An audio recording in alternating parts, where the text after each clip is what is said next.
ادامه برنامه‌های رادیوی تاجیکستان.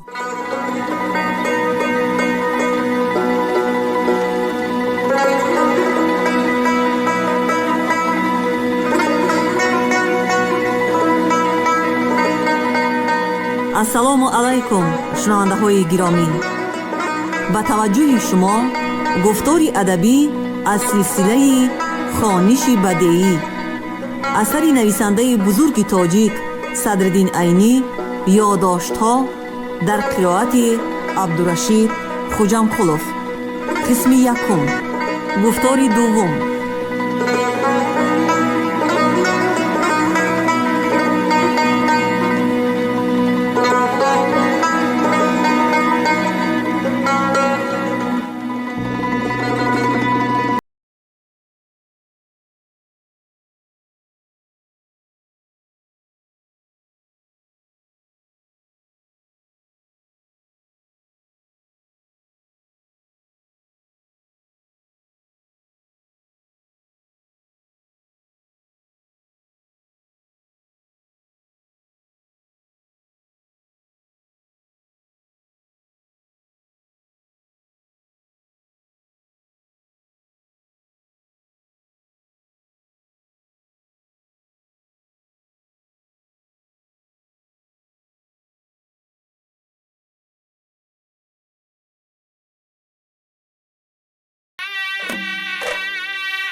یک حملی 1 درجه وسیع، 3 طرف این حملی با 4 پاخصه دیوار احاطه یافته، طرف جنوبش بی دیوار بوده، به باغچه روی دریچه می پیوست که وی با دیواری 2 پاخصگی از زمین های کشت جدا می شد.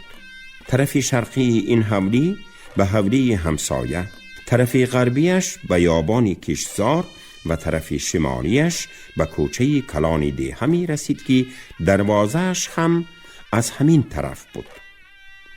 در پیش دروازه و پیوسته به دروازه خانه یک عاقل پاخصگی و در قطار عاقل یک ساباتی 4 پابندی پاخصگی بوده.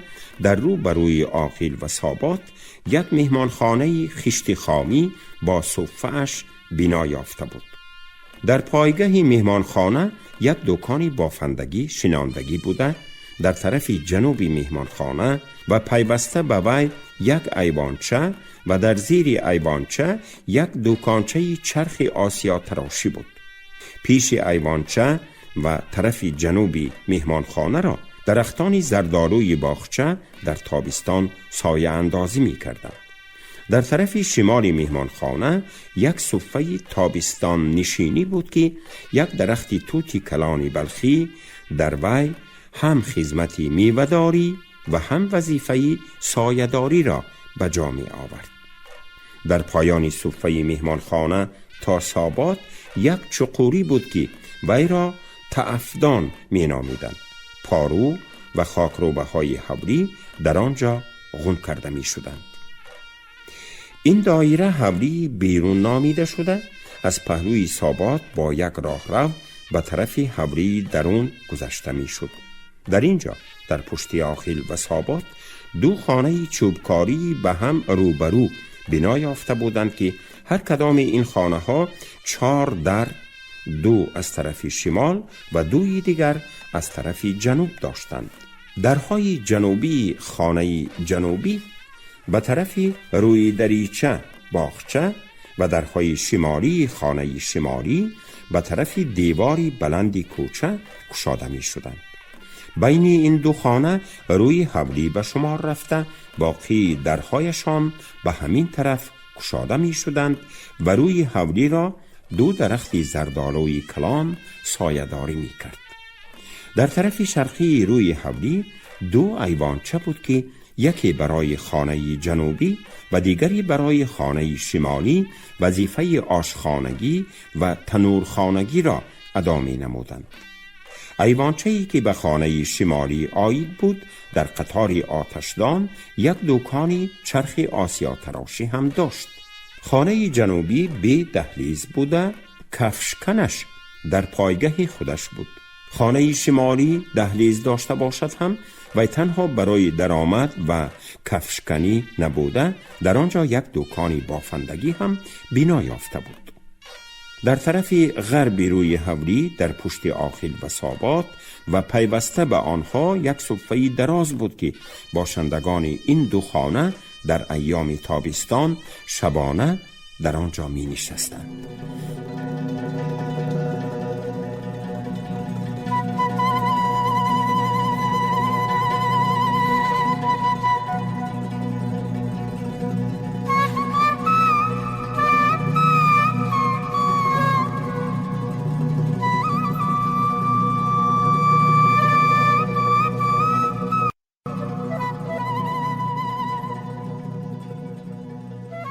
در روزی که من اولین بار این حولی را به یاد خود گرفتم، خانه جنوبی و روی صفه پر از مهمانانی مردینه بوده، خانه شمالی پر از مهمانانی زنان بود.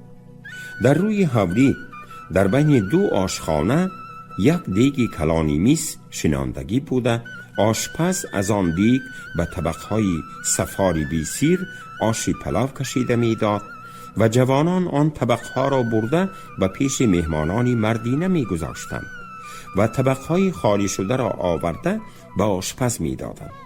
به خانه زنان باشد، یک زنی کهنسال که او را بعضی ها خادمانه و بعضی دیگر بیبی کیوانی می گفتند، با یک چند کمپیری دیگر که به سرشان جامچه بود آشکشانی می کردند. مهمانانی مردینه را پدرم، عمکم، بابای مادریم، تقایهایم و دیگر خویشاوندان خوش آمدید، خوش رفتید می گفتند. مهمان زنان را مادرم، مادر کلانم، زنانی تقایهایم و زنی عمکم مهمانداری می کردند. در یک گوشه صفه یک نخارچی، یک سرنیچی و دو دایره دست نشسته می نواختند و دایره دست ها گاه ها با هم و گاه ها هر کدام به تنهایی غزل خوانی می کردند. در روبروی سازندگان در پایان صفه جوانی بلند قامتی که میانش از روی بستگی بود در دو دست خود دو جفت قیراقچه گرفته آنها را با هم زده از آنها موافق آهنگ دایره و نخاره صدا می برآورد و رقص می کرد. من و بچگانی دیگر در پیش سازندگان خم شده آنها را تماشا می کردیم و نغمه و اصولهاشان را گوش می دادیم. من خود را از بچگانی دیگر هم خرسندتر حس می کردم، چون که در آن روز در تنی من چنان لباس هایی بود که من پیش از آن مانند آنها را نپوشیده بودم، یا اینکه پوشیده باشم هم در یاد نداشتم. در برم کرته لازمی سفیدی سوفته بود و از روی وی جامه‌ای پوشیده بودم که گلهای پارچه پارچه داشت و در سرم کله پوشی نو بود که مادرم گلدوزی کرده بود. این گونه لباس‌های تازه، خصوصاً کرته لازمی سفیدی شفاف، نه تنها مرا خرسند کرده بود، حتی دقت بچگانی دیگر را هم به خودش جلب می‌نمود. یکی از بچگان که از من کلان سالتر بود دامن کرته مرا در میان دو انگشتش مالیش داده دیده، یک بچه دیگر را که از خودش کلان سالتر بود جیغ زده کرته مرا به او نشان داده. این از چیست؟ گفته پرسید. آن بچه بعد از آن که به طرف کرته من یک نظری نافارمی انداخت، صوف، این کرته صوف است. پدری من در توی من به من کرته شاهی کرده داده بودند، گفت و علاوه نمود. ایرگش که پدرش غلام پدری من بوده است، امروز وی هم کرته لازمی صوف پوشیده گشته است. با ایرگش هم آن کرته لازمی را پدری این پوشاند، گویان آن بچه‌ای که جویای چگونگی کرته من بود به آن بچه مغرور جواب داده به طرف من اشاره کرد. اما من آن وقتها فرق صوف تا شاهی را نمی دانستم و همین قدر را می دانستم که کرته خودم نسبت به گزوارهایی که پدرم می بافت خیلی سفید و سفته بود.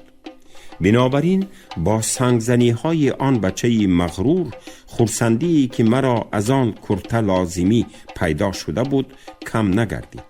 فقط نفرتم به آن بچه که مرا چند بار در کوچه در وقت بازی زده بود زیاده گردید. وقتی که سازندگان اسباب ساز و نواز خود را خون داشته برفتن تیاری می دیدند، من خبردار شدم که میهمانان همگی پراکنده شده رفتند و در حوری تنها خویشاوندان ماندند. پدرم مزد خدمت سازندگان را داده آنها را گسیل می کرد. من از او خواهش کردم که سازندگان را برفتن نماند، چون که آنها به من بسیار خوش آمده بودند. یکی از سازندگان به من گفت: ما حاضر به یک تویخانه دیگر می رویم. در بازگشت به خانه شمایان باز می آییم. آنها به خرهاشان سوار شده روان شدند. این طور باشد من همراه شمایان به همان تویخانه می روم. گویان از دنبال سازندگان دویدم. اما پدرم با یک خیز از دو بازویم نگاه داشت و من باشم پایک زده گریه کنان و فریاد زنان می روم گویان ناله می کردم. بچگانی دیگر باشند پیش نقارچی ها دویده به امیدی تویخانه دیگر می رفتند و مرا هر زمان به طرف خود ایما می کردند. بابایم به پیش ما رسیده آمده: رفتن در کار نیست، گفت. ما در اینجا نقاره و سرنی می سازیم. تو نقاره می نوازی، من سرنی. این تکلیف به من معقول شد. گریه هم سستر و دلم گشاده تر گردید. به نظر من از شنیدن نغمه نقاره خود نقاره نواز شدن بهتر و خوشتر می نمود. اما باور نمی کردم که بابایم به من نقاره یافته دهد و به همین ملاحظه به او گفتم: دروغ می گویید، مرا فریب می دهید. شما از کجا نقاره می یابید؟ او ریشی کلان سفیدش را که روی سینه‌اش را پر کرده پهن شده فرآمده بود با دستان خود گرفته به وی نگاهی انداخته: نه این که من با همین ریشی سفید تو بر این یک کودک را فریب دهم، گفت و به طرف خانه زنان رفته از آنجا یک لعلیچه برنجی گرفت. به آشخانه رفته از آنجا نی آتش پفکنی مادرم را گرفت و از شاخ درخت زردالو دو خیمچه را شکسته گرفته همه این چیزها را بر روی سفره آورد. لعلیچه را چپه گذاشته مرا به پیش وی شنانده، خیمچه ها را به دستانم داد و خودش به پهلویم نشسته نی را به لبانش داشت. من خیمچه ها را به لعلیچه زده صدای دنگر دنگر می برآوردم. او هم گویا که سرنی می نواخته باشد هشتک می کشید. در این وقت برادری کلانم و ایرگش را کافته به هر طرف سراسیمه‌وار دویدن پدرم و دیگران به نقاره نوازی من خلل رساند. از نبودن آنها در دل من یک حسی رشک پیدا شد. من گمان کردم که آنها مرا پرتافته خودهاشان با سازندگان رفتند. اما کسی خبر آورد که آنها در روی دریچه بر بالای درخت زردالو برآمده پنهان شدند. این خبر مرا از آن گمانی بد برآورد و من هم برای دیدن پنهان شدگان و قطاری دیگران به طرف روی دریچه دویدم. پدرم اکم را طعنه کرده گفت: محی‌الدین، تو پسری کلانی درس خوان می باشی؟ و تو عیب است که ترسیده گریزی. دادرت که از تو 8 سال خورده است دیدی چی نم خندان و شکوفان نقاره نوازی کرده گشته است. بیا فرا. هنوز عقل او نمی گیرد، گفت برادرم و گریه کرده سر داده علاوه نمود: نمی فرایم. قربان نیاز نام تقاییم که یک جوانی تنومند بود در حال به درخت پیچیده بالا برآمد. اول اکم را و بعد از آن ایرگش را از شاخها جدا کرده به پایان آویزان کرد. دیگران آنها را بر روی دست گرفته به زمین نهادند، اما نگذاشتند که آنها گریزند و راست برده به خانه جنوبی درآوردند. اما من با غروری که از تعریف پدرم در دلم پیدا شده بود به طرف صفه به پیش نقاره خود دویدم، چون که همین نقاره سبب افتخار من شده بود. بابایم هنوز در آنجا می نشست. بیا، سرنای بی نقاره هیچ صدا نبرآورد، گفت و من چوبک ها را به دست گرفته نقاره نوازی را سر کردم. پدرم به قطار دیگران به خانه ندر آمده و پیش ما آمده به لب صفه نشسته، گویا او هم به نقاره من گوش می داد. این حال باز یک سبب افتخاری من گردید که چوبک ها را باز هم سخت‌تر می زدم. بعد از فرصتی تقاییم قربان نیاز از خانه برآمده به پیش ما آمده به من تکلیف کرد که به خانه در آمده در آنجا نقاره نوازی کنم. در خانه صفه نیست، گفتم من در جوابی او. در خانه از کرپچه ها یک صفه بسیار خوب ساختیم، گفت تقاییم. من با نگاهی مشورت به شریک خود به بابایم نگریستم. مایلش می رویم، گفت بابایم و علاوه کرد. اکه هایت هنری تو را دیده قایل می شود. این دلیل علاوگی به من بسیار معقول شد. من چوبک و نقاره ام را برداشته به نیتی زودتر قایل کردن اکه هایم به طرف خانه دویدم. بابا و تقاییم از دنبال من، اما پدرم در همان لبی صفه ماند. در روی خانه 3 جاگه بود که در دوی آنها اکه‌ام و ایرگش رو بالا می خوابیدند و معلوم بود که جایگه 3م صفه نقاره نوازی من بود. وقتی که من به طرف جایگه خود می گذشتم چشمم به چشم اکه‌ام افتاد. حالا او گریه نمی کرد، بلکه به طرف من با نیم خنده دندان نمای نگاهی شرمگینانه می کرد. من لبی بالای خود را در زیر لبی زیرین خود در آورده به آن حرکتی او با یک حرکتی تعجب کارانه جواب دادم، چون که من از همه آن کارها چیزی را نفهمیدم و همه هوسم و خواصم به نقاره نوازی خود بند بود که وی سبب افتخاری من شده بود. باز باید با این کار اکه های خود را هم در حیرت می انداختم.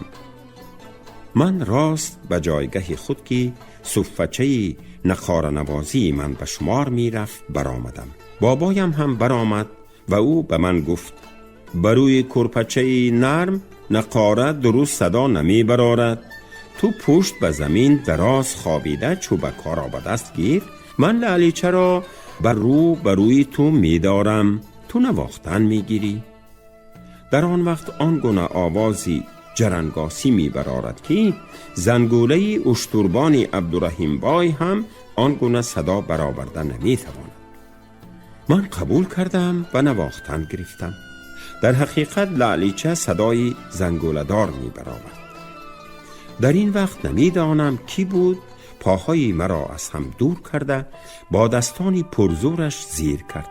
من خواستم از جای خیزم، اما بابایم با لعلیچه‌ای که در دستش بود از سری سینه‌ام زیر کرده مرا به جنبیدن راه نداد و بناگاه یک آزاری جانگدازی در بدنم پیدا شد که نفسم در درون افتاد و بعد از نفسم را راست گرفتن با پنجه های باریکی ناتوانم که از غضب مانندی پنجه خروس نیشتر برین شده بود روی بابا را خنجال کشیدم و از ریشی درازش پیچانیده گرفته با قوتی غضب‌آلودی که داشتم به طرف خود کشیدم و با فریادی جان خراشی گریه آلود با همین ریشی سفید آخر شما مرا فریب دادید، گفتم. خانه پر از غلغله خنده باشندگان شد. راستی با وجود این که از شدت درد خود را از گریه باز داشته نمی توانستم، خودم هم درون می خندیدم، چون که بابایم با همه آن کلانسالی و موسفیدی از آزاری روی و موی مانندی بچگان واه واه گویان فریاد کشیده بود و در چشمانش آب چرخ می زد. این واقعی توی ختنه ما بود. این اولین یادداشتی من است که در یادم مانده است. من در آن وقت بسیار خردسال بودم.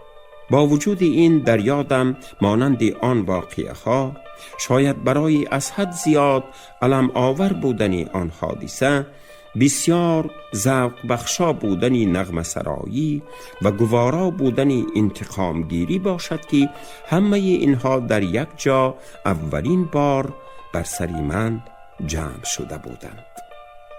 آن حولی که در بالا تصویر یافت، حولی بود در دهه محله بالا که بابای پدریم برای استقامت موقتی خود و اولاد خود ساخته بوده است. دکانی بافندگی و دکانی چرخ آسیا تراشی که در دایره بیرونی آن حولی بود، کارخانه پدری من بود. خانه جنوبی حولی درون از آن ما و خانه شمالی از آن عمکم بود. دکان بافندگی که در دهلیز خانه شمالی بنا یافته بود و دکان چرخ آسیا تراشی که در زیر ایوان آشخانه آن خانه بود، کارخانه عمکم بود.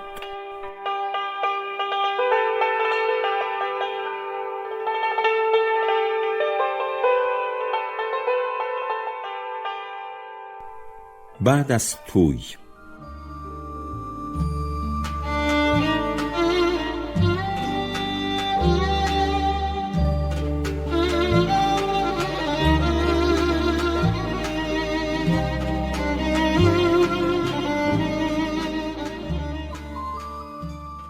من گمان می کنم که بعد از توی احوال زندگانی خاندان ما خیلی تنگ شده بود. من این حال را بی واسطه حس نکنم هم از صحبت‌های غم‌آلودانه پدر و مادرم که قریب هر شب تا وقت خواب در بین آنها واقع می شد، در نتیجه آن توی روی دادن یگان چیزی ناگوار را پی می بردم. شبی پدرم به سبب توی خیلی قرضدار شدن خود را به مادرم حکایه کرده گفت که خیریت که من این قرض را از یگان فایده خور نگرفتم، یا اینکه تکلیف قاضی زاده ها را قبول نموده از زمینی ساختری به آنها گرو نماندم، وگرنه از زمین و حولی ساختری جدا شده در این دهه خراب ابدالآباد مسافر شده می ماندیم. پس قرض را بی فایده برداشتید؟ گویان مادرم تعجب کنان پرسید. البته بی فایده، گفت پدرم و شرح داد. من قرضهایم را از هر کس کم کمک کردم. از هر کس از 20 تنگه 30 سوم تا 30 تنگه قرض گرفتم. قرض کلانم 50 تنگه است. وی هم از پدری توست که برای پولی گورو کفنش گنداشته مانده بوده است. تا وقتی مردنم دهید می شود، لیکن علی خان نفهمد. گفت تو هم به کسی نفهماد. همه اشان بیفایده دادند؟ گفته پرسید مادرم باز تعجب کنان. البته من از یگان کسی بیگانه و یا از یگان کسی که فایده خوری را به خود کسب کرده باشد قرض نپرسیدم. همه قرضهایم را از خویشاوندان ساختریگی و از آشناهای نزدیکم گرفتم. حتی آنها در وقتی قرض پرسیدنم پول را داده ایستاده این مبلغ ناچیز را قرض حساب نکنید بلکه تویانه شمارید هم گفتم. من در جواب در همین وقت به من قرض حسنه بیفایده دادنتان تویانه است، مرا منتدار کردید و حالان که شما هم از من داراتر نیستید گویان اظهار خرسندی نمودم.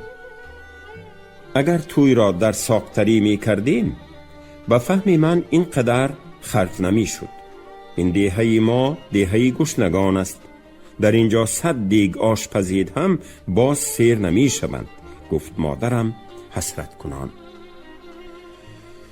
اول این که گفت پدرم، برای زیاد شدن یا کم شدن خرج توی گشنگی یا اینکه سیری توی خورها دخل ندارد، بلکه کلانگیر یا که بیچاره بودنی توی خورها دخل دارد. بیچاره را اگر یک چیز دهند خرسند شده می خورد و اگر ندهند هرچند گشنه باشد هم طلب نمی کند. اما کلانگیر هرچند سیر باشد هم به پیش او به جای 1 طبق طعام 30 طبق ماندن لازم است، وگرنه مرا حرمت نکردند گفته قهر می کند. به فهم من اگر ما این توی را در ساکتری می کردیم خرج ما 30 چند می شد. باز کلانان آنجا خصوصا میرکانیان از ما راضی نمی شدند، زیرا آنها به تویهای آدم ها رفته بسیار حرمت دیده اند و حرمت آنها هم عبارت از این است که به پیششان بسیارتر طعام می کشیدند و در آخر جامه می پوشانیدند، هیچ نباشد کل قند می دادند. البته ما هیچ کدام اینها را کرده نمی توانستیم. پدرم بعد از قدری آرام گرفتن سخن خود را دوام کنانیده گفت: دومی که من بعد از خانه‌دار شده به معرکه و مورد مردم همراه شدنم، در ساختری غیر از خویشاوندان خودمان قریب توی کسی را نخوردم، چون که من زمستانها در آنجا نبودم. تویها باشند عادتا در زمستان می شوند، اما در اینجا از هر کدام خانه همین بیچارگان که تو گشنگان گفتی من 1 بار 2 بار توی خوردم. بنابراین به من لازم بود که به همینها توی کرده دهم. خویشاوندان و آشناهای ساختریگی هم باشند، به همین جا می آیند و آمدند. در همین مدت 1 سال که از توی گذشت از قرضتان چقدرش را کندید؟ گفته پرسید مادرم. بسیار نه، اول قرضی پدرت را دادم و باز 1-2 میده قرض را که صاحبانشان بسیار محتاج بودند ادا نمودم. قرضی پدرم را حاضر نمی دادید هم می شد. آن کس که تا وقتی مردنم دهید می شود گفته باشند از همه پیشتر دادن چی در کار بود؟ اول این که گفت پدرم در جواب، کی می داند که اول من می مرم یا آن کس؟